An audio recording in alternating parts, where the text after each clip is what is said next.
राधे राधे दोस्तों, कैसे हैं आप सब। दोस्तों, जन्माष्टमी का हिंदू धर्म में विशेष महत्व है।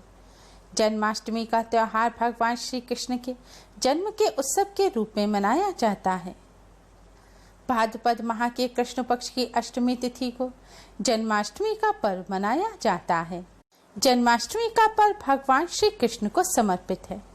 जन्माष्टमी के पर्व के दिन भगवान श्री कृष्ण का विशेष रूप से पूजन किया जाता है।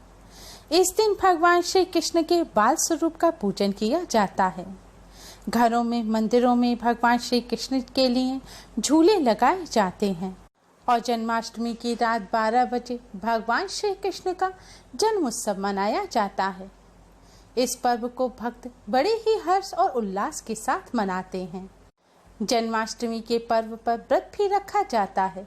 इस व्रत को व्रतराज कहा जाता है। माना जाता है जन्माष्टमी के दिन भगवान श्री कृष्ण का पूजन करने से और व्रत रखने से भगवान श्री कृष्ण की कृपा से सभी कष्टों संकटों से छुटकारा मिल जाता है। आज की इस वीडियो में हम आपको कुछ ऐसी चीजों के बारे में बताने जा रहे हैं जिन्हें जन्माष्टमी से पहले आप अपने घर पर अवश्य ही ले आएं।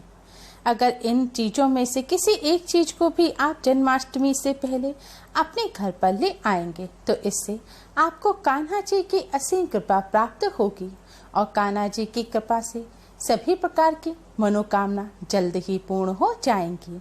दोस्तों, इन चीजों के बारे में जानने से पहले यह जानना अति आवश्यक है कि जन्माष्टमी आखिर है किस तारीख की। इस साल भी जन्माष्टमी पर्व को लेकर उलझन बनी हुई है। कुछ लोग जन्माष्टमी 11 अगस्त को बता रहे हैं तो कुछ लोग 12 अगस्त को बता रहे हैं। भक्त दो प्रकार के होते हैं, समात और वैष्णव।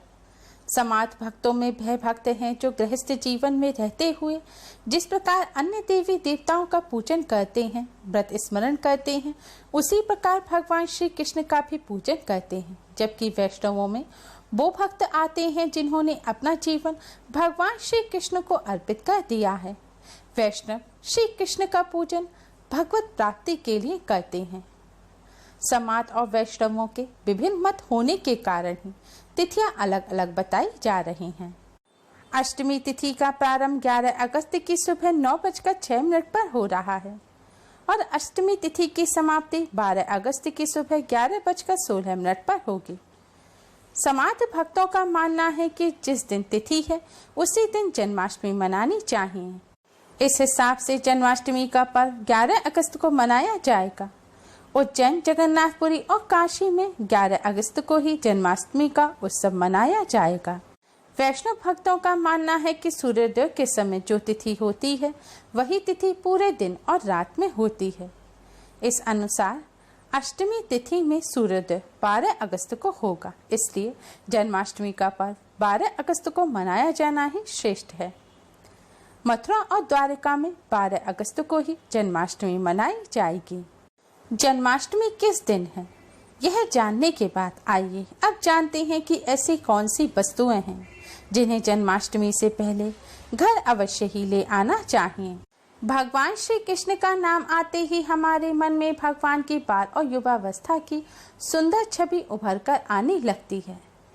मस्तक पर शोभायमान मोर पंख और उनके अधरों पर बांसुरी, मानो भगवान साक्षात रूप में हमें दर्शन दे रहे हैं। जन्माष्टमी की पूजा में भगवान का श्रृंगार भी अहम माना जाता है। आज हम आपको 8 ऐसी वस्तुओं के बारे में बताने जा रहे हैं जो भगवान श्री कृष्ण को अति प्रिय हैं। अगर आप भी भगवान श्री कृष्ण की असीम कृपा प्राप्त करना चाहते हैं, अपनी मनोकामनाओं को पूरा करना चाहते हैं तो जन्माष्टमी से पहले इन वस्तुओं को अपने घर पर अवश्य ही ले आएं। अगर आप सभी नहीं ला सकते तो इन वस्तुओं में से कम एक वस्तु को आप अपने घर पर अवश्य लाएं और जन्माष्टमी के दिन यह वस्तु भगवान श्री कृष्ण को अर्पित करें। दोस्तों, भगवान श्री कृष्ण की सबसे प्रिय वस्तु है मोरपंख। कहा जाता है कि राधा रानी के महल में बहुत मोर हुआ करते थे। जब वह भगवान श्री कृष्ण की बांसुरी की धुन पर नृत्य करती थीं, तो उनके साथ वे मोर भी नाचा करते थे। एक दिन किसी मोर का पंख नृत्य करते समय जमीन पर गिर गया, जिसे भगवान श्री कृष्ण ने तुरंत उठाकर अपने मस्तक पर सजा लिया। भगवान कृष्ण के सिर पर स्थित मोरपंख राधा रानी के प्रेम की निशानी माना जाता है। इसलिए भगवान श्री कृष्ण के जन्मोत्सव की पूजा में मोर पंखों से उनकी हवा किए जाने का चलन है। एक अन्य कथा के अनुसार देवी राधा हर दिन मोरमुक्ति मंदिर के पास मोरों को दाना देने जाती थी। एक बार जब देवी राधा वहां पहुंची तो एक भी मोर नहीं था। राधा रानी उदास हो गईं। कान्हा ने देवी राधा को प्रसन्न करने के लिए स्वयं मोर रूप धारण कर लिया और वहां पहुंच गए। राधा रानी कान्हा का यह रूप देखकर प्रसन्न हुई। मोर मुक्ति मंदिर में मोर रूप में आज भी राधा कृष्ण की पूजा होती है। इसलिए भगवान श्री कृष्ण को प्रसन्न करने के लिए जन्माष्टमी के पूजन में मोर पंख अवश्य ही शामिल करना चाहिए। दोस्तों, दूसरी चीज है बांसुरी। हिंदू मान्यताओं के अनुसार घर में मोर पंख का प्रयोग करने से अमंगल टल जाता है। विशेष रूप से कहा जाता है कि मोर पंख से दुरात्माएं पास नहीं आती। मोर पंख को भगवान श्री कृष्ण ने अपने मुकुट पर स्थान दे सम्मान दिया। वास्तु के अनुसार मोर पंख घर से अनेक प्रकार के वास्तु दोष को दूर करता है और मोर पंख सकारात्मक ऊर्जा को अपनी तरफ खींचता है। दोस्तों, दूसरी चीज है बांसुरी। भगवान राम की पहचान धनुष है तो भगवान श्री कृष्ण की बंसी। भगवान कृष्ण की बांसुरी की मधुर धुन सुनकर गोपियां उनकी ओर खिंची चली आती थीं। भगवान की बंसी प्रेम और आनंद का प्रतीक है। भगवान कृष्ण गोपियों के साथ बंसी बजाकर रास रचते थे और सृष्टि में प्रेम का संचार करते थे।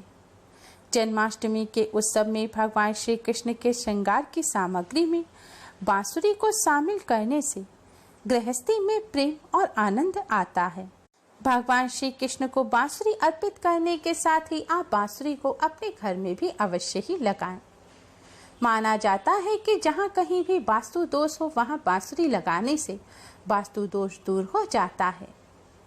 लेकिन ध्यान देना जरूरी है कि बांसुरी कभी भी सीधी नहीं लगानी चाहिए, बल्कि इसे हमेशा तिरछा लगाने से लाभ मिलता है। साथ ही बांसुरी का मुख हमेशा नीचे रहना चाहिए। इसके अलावा अगर दाम्पत्य जीवन में तनाव या कलहपूर्ण वातावरण रहता हो तो सिरहाने बांसुरी लेकर सोने से लाभ होता है। तीसरी चीज है मोर मुकुट। ऐसी ज्योतिषीय गणना है कि भगवान कृष्ण की कुंडली में कालसर्प योग था, इसलिए वह सदैव अपने मुकुट में मोर का पंख धारण करते थे। मोर और सर्प में भीषण शत्रुता होती है, इसलिए मस्तक पर मोर मुकुट धारण करने से कालसर्प योग का दोष कम होता था। भगवान की पूजा में उन्हें मोर मुकुट पहनाने से कालसर्प दोष का प्रभाव दूर हो जाता है। दोस्तों, चौथी चीज है माखन मिश्री। नंद के लाल गोपाल को माखन अति प्रिय है। कहते हैं कि जिस रात कान्हा का जन्म हुआ उस रात नंद गांव की गोपियों ने सपने में देखा था कि कान्हा माखन मांग रहे हैं। नंदलाल को माखन इतना प्रिय था कि वह बचपन में गोपियों की मटकियों से माखन चुराकर खा लिया करते थे, जिसकी वजह से इनका एक नाम माखन चोर भी है। भगवान के भोग में माखन मिश्री को अवश्य ही शामिल करना चाहिए। प्रेम पूर्वक भगवान श्री कृष्ण को माखन मिश्री का भोग लगाने से आरोग्य की प्राप्ति होती है। दोस्तों, पांचवी चीज है झूला या पालना। भक्ति भाव के भूखे बाल गोपाल को जन्माष्टमी पर झूला झुलाने की परंपरा चली आ रही है। यह ठीक उसी प्रकार से है जैसे बच्चे के जन्म के बाद उसे पालने में झुलाने से आनंद की प्राप्ति होती है। उसी प्रकार भक्तजन अपने प्रभु के बाल स्वरूप को पालने में झुलाकर भक्ति के परम सुख को प्राप्त करते हैं। भगवान को झूला या पालना भेंट करने से प्रेम और आनंद की प्राप्ति होती है। छठी चीज है पीले वस्त्र। जन्मोत्सव के वक्त भगवान के बाल स्वरूप को पंचामृत से स्नान कराने के पश्चात पीले रंग के नए वस्त्र पहनाए जाते हैं। अगर आप भी इस बार जन्मोत्सव मनाने की तैयारी कर रहे हैं तो पूजा की आवश्यक सामग्री में पीले वस्त्र को शामिल अवश्य ही करें। भगवान को पीतांबर वस्त्र अति प्रिय हैं। यह प्रेम और वैराग्य के प्रतीक हैं। दोस्तों, 7वीं चीज है गौ। भगवान कृष्ण का निवास गोलोक माना जाता है। गाय भगवान के सहचर हैं। भगवान श्री कृष्ण के साथ पूजा में बछड़े के साथ गाय की पूजा करना सुख समृद्धिदायक माना जाता है। पुराणों में गाय को धर्म का प्रतीक माना गया है। भगवान धर्म रूपी गौ की रक्षा करते हैं। ज्योतिष शास्त्र के अनुसार गाय के भीतर गुरु ग्रह का वास होता है। यदि यह ग्रह किसी व्यक्ति की कुंडली में नीच स्थित हो तो उसे गौ सेवा करनी चाहिए। ऐसा करने से वे उस ग्रह की कुपित दृष्टि से बच सकता है। इसके अलावा वास्तु शास्त्र के अनुसार पूजा स्थान अथवा बैठक के कमरे में ईशान कोण में चांदी की गाय और उसका बछड़ा रखने से भाग्य में वृद्धि होती है। इसलिए आप जन्माष्टमी से पहले ही चांदी की गाय और उसका बछड़ा अपने घर अवश्य ही लाएं। अगर चांदी की नहीं ला सकते तो आप मिट्टी की ला सकते हैं या फिर गाय और बछड़े की तस्वीर लाकर भी ईशान कोण में लगा सकते हैं। दोस्तों, 8वीं चीज है गीता की पोथी। भगवान कृष्ण ने महाभारत के युद्ध के दौरान अपने प्रिय सखा और पांडवों में श्रेष्ठ धनुर्धर अर्जुन को गीता का उपदेश दिया था। गीता मोह से निकल के संसार को देखने का मार्ग बताती है। इसे भगवान श्री कृष्ण की वाणी कहते हैं, जो मनुष्य को मुक्ति का मार्ग और कर्म पथ पर चलने का ज्ञान देती है। इसलिए भगवान की पूजा में गीता की पोथी जरूर रखनी चाहिए और रात में जागरण करते हुए गीता का पाठ करना चाहिए। दोस्तों, जन्माष्टमी के इस शुभ अवसर पर भगवान श्री कृष्ण की असीम कृपा प्राप्त करने के लिए आप जन्माष्टमी से पूर्व ही इन चीजों को अपने घर पर अवश्य ही ले आएं और इन्हें भगवान श्री कृष्ण के पूजन में शामिल करें।